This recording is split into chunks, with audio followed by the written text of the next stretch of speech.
কি বলছো? Hello friends, welcome back to Manchal creation. নতুন একটা ব্লগের সাথে তোমাদেরকে জানাই অনেক অনেক ভালোবাসা। দেখতেই পাচ্ছ আমরা আজ সকাল সকাল রেডি হয়ে বেরিয়ে পড়েছি গাড়িতে করে, অর্ধেক রাস্তা চলেও এসেছি। আজ আমরা বেড়াতে যাচ্ছি তারাপীঠ। কি করছি অবশ্যই তোমাদের সাথে শেয়ার করব, তোমরা অবশ্যই ভিডিওটা স্কিপ না করে পুরোটা দেখতে থাকো। যাবার সময় ভাইয়ের দোকান থেকে মা কিছু লজেন নিল, সেটাই আমি এখন মুখের মধ্যে চেবাচ্ছি, তোমরা দেখতে পাচ্ছ। আমরা সকাল 9টায় গাড়িতে চেপেছিলাম, বাড়ি থেকে চেপেছিলাম। এখন আমরা যাচ্ছি বর্ধমান পেরিয়ে। সবই ঠিকঠাক ছিল, আমরা সকাল করে রেডি হয়ে নিয়েছিলাম, ব্যাগ গুছিয়ে নিয়েছিলাম, বাবানকে সকালে বিস্কুট খাইয়ে দিয়েছিলাম। সবাই খুব আনন্দ করেই যাচ্ছিলাম, কিন্তু দুঃখ একটাই ছিল, কারণ বাবানের বাবা অফিসে ছুটি পায়নি, তাই সে যেতে পারছিল না। তাই তাকে ছাড়া সবারই মন খারাপ লাগছিল। সে থাকলে সবাই মিলে আমরা আরো আনন্দ করতে পারতাম। এত দূর থেকে খালি পেটে গাড়ি জার্নি করে যেয়ে তো পুজো দেওয়া সম্ভব নয়, তাই জন্যই আমরা হোটেলেতে নিরামিষ সবজি ভাত খেয়েছিলাম। সবজি ভাত থালিটার দাম বেশি বললেও তরকারিগুলো কিন্তু খুবই টেস্টি ছিল। খাওয়া দাওয়ার পর এখন আমরা চলে এসেছি শান্তিনিকেতনে। আমি তো বাড়ি থেকে আসার সময় ভেবেছিলাম শান্তিনিকেতন অনেক সুন্দর জায়গা, সেখানে গিয়ে অনেক ভিডিও বানাবো, ছবি তুলবো, ঘুরবো, মজা করব, কিন্তু এখানে আসার পর দেখলাম যে এখানে পয়সা দেওয়া ছাড়া ঢোকা যায় না। আর তাছাড়াও অনেক জায়গা আছে শান্তিনিকেতনে যেখানে পয়সা দিয়েও ঢোকা যাবে না। বাজায় রে তারা সারা বেলা ধরে ঝড়ো ঝড়ো ঝড়ো ধারা। এই লেখাগুলো দিয়ে মাসিমণির ছেলে রবীন্দ্রনাথের পট কিনবে বলে দোকানদারকে বোঝানোর চেষ্টা করছে, কারণ দোকানদার বলছিল যে তোমার কি লেখা চাই তুমি বলো, তাই জন্যই বলছিল, কিন্তু দোকানদার তারপর পেলো না সেটা। আর আমি তো হতাশ হয়ে দেখছি, কারণ আমার কিছুই কেনার মতো ছিল না। ওফ, অনেক তো কেনাকাটি হলো, এইবার জায়গাটা কেমন একটু ঘুরে দেখে নাও।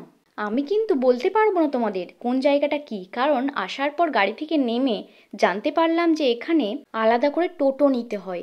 তাও টোটোওয়ালারা ভেতরে যাবে না, বাইরে থেকেই তোমাদেরকে বলে দেবে যে কোনটা কি, তারা শুধু এই ব্যাখ্যাটা দিয়ে দেবে, তাছাড়া আর কি।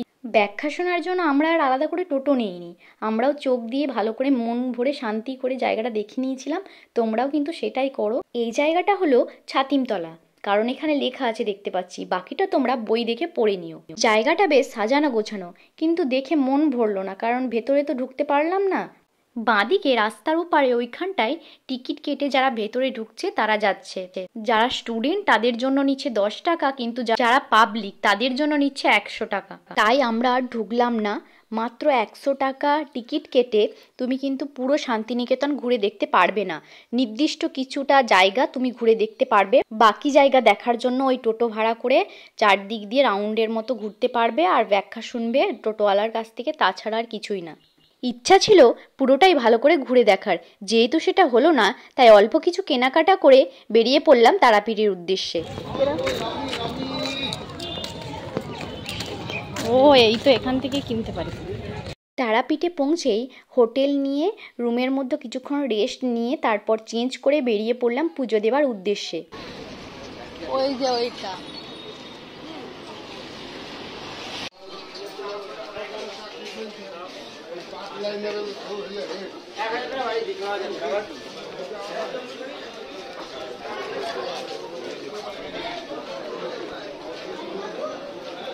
পুজো দেবার জন্য এই সামনের দোকানগুলো থেকে ফুলের মালা, ঝুড়ি, প্রসাদ সবকিছু নিয়ে ঢুকে পড়লাম মন্দিরের ভেতরে। মন্দিরের ভেতরে তখন আরতি হচ্ছিল, আমরা ওই স্থান থেকে পেরিয়ে ভেতরের দিকে প্রবেশ করছিলাম। তারপর দেখতে পেলাম লম্বা লাইন, সবার পেছনে আমরা লাইন দিলাম, কিন্তু আমরা সবার পেছনে না, তারপরে অনেক লোক আসছিল যারা আমাদের পেছনে লাইন দিই। আমরা 6টার সময় লাইন দিয়ে 9টার সময় পুজো দিয়েছিলাম, এতটাই দেরি হয়েছিল। সারাদিন জার্নি করে এসে পুজো দিয়ে অনেক ক্লান্ত হয়ে গিয়েছিলাম, তাই পুজো দেবার পর হোটেলে খাওয়া দাওয়া করে আমরা রুমে গিয়ে ঘুমিয়ে পড়েছিলাম। এখন সকাল হয়ে গিয়েছে, আমাদের হোটেলের রুম ছাড়ার সময় ছিল বেলা 12টা, তাই আমরা তাড়াহুড়ো না করে ধীরে সুস্থে স্নান সেরে খাবার খেয়ে ওখান থেকে বেরিয়েছিলাম। সকালে আমরা তো উঠে পড়েছিলাম, কিন্তু বাবান তখন ঘুমোচ্ছিল। ওর একটু সর্দি হয়ে গিয়েছিল, দিনের বেলা অতিরিক্ত তাপ আর রাতের দিকে একটু ঠান্ডা ঠান্ডা, এই ঠান্ডা গরমের মধ্যে ওর সর্দি হয়ে গিয়েছিল। রাত্রে শোবার সময় কিন্তু মশা খাচ্ছিল, যার জন্য মা বলছিল গুড নাইটটা অন করে দিতে, তাই আমি গুড নাইটটা অন করে দিয়েছিলাম। কাল সারাদিন মাথার যন্ত্রণা করছিল, পুজো দিতে গিয়েছিলাম, ওখানেও মাথা পুরো ফেটে যাচ্ছিল।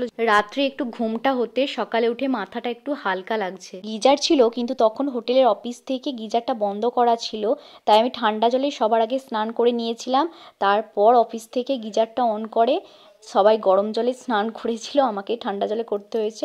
এখন আমরা রেডি হয়ে নিয়েছি, এরপর আমরা রুম ছেড়ে দেব। সাথে সাথে তোমাদেরকে রুমটাও কিন্তু দেখিয়ে দিলাম, রুমটা কিন্তু বেশ ভালো ছিল।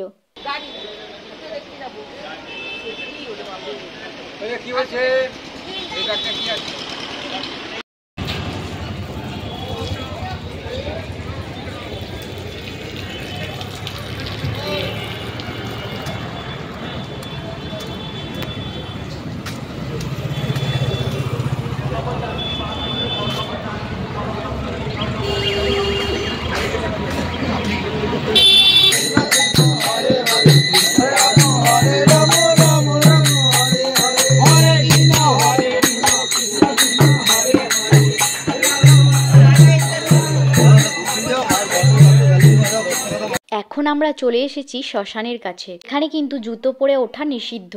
আমরা দূর থেকে দেখেই প্রণাম করে নিয়েছিলাম, তারপর আমরা ওখান থেকে বেরিয়ে পড়েছিলাম।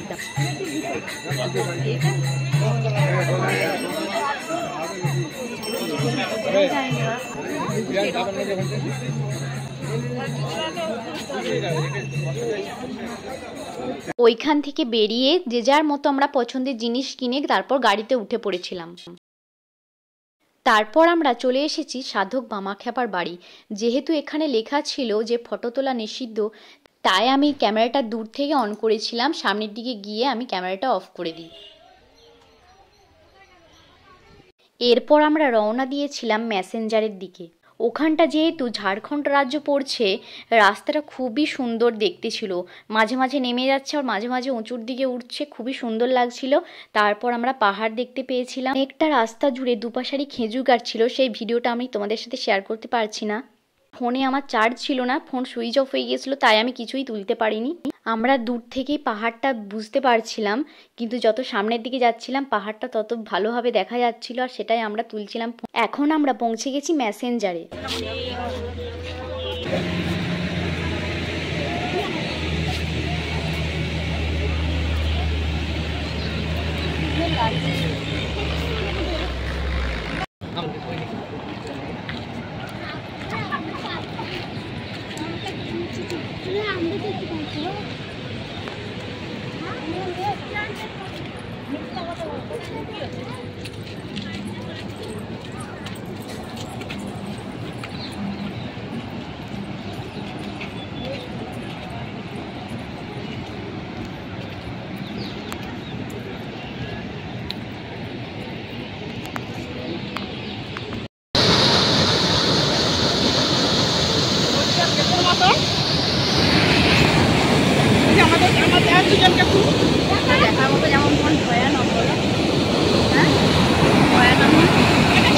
দাঁড়াও,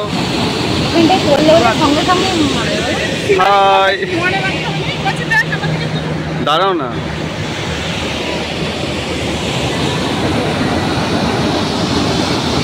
ম্যাসেঞ্জারে চারিদিকটা ভালো করে ঘুরে ওখানের হোটেলেই আমরা ভাত খেয়ে তারপর গাড়িতে উঠেছিলাম। আর যেহেতু দেখার কিছু নেই, তাই জন্য এবার আমরা ডাইরেক্ট বাড়ি যাব। ওই দিন বাবান অনেকক্ষণ খেলাধুলা করেছিল, কারণ ওই দিন 2টি ভাতও খেয়েছিল, দিদুনকে খাইয়ে দিয়েছিল, তাই পেটটা যেহেতু ভরা ছিল তাই জন্য অনেকক্ষণ খেলছিল, তারপরও ঘুমিয়ে গিয়েছিল। রাত 9টা নাগাদ আমরা বাড়িতে পৌঁছেছিলাম, সবাই ক্লান্ত হয়ে পড়েছিলাম। যাই হোক, খুব মজা করেছি সবাই মিলে। আশা করি ভিডিওটা দেখে তোমাদেরও খুব আনন্দ লাগবে, তাই ভিডিওটা দেখতে থাকো। আজকের মতো টাটা, বাই বাই, পরের ব্লগে দেখা হবে।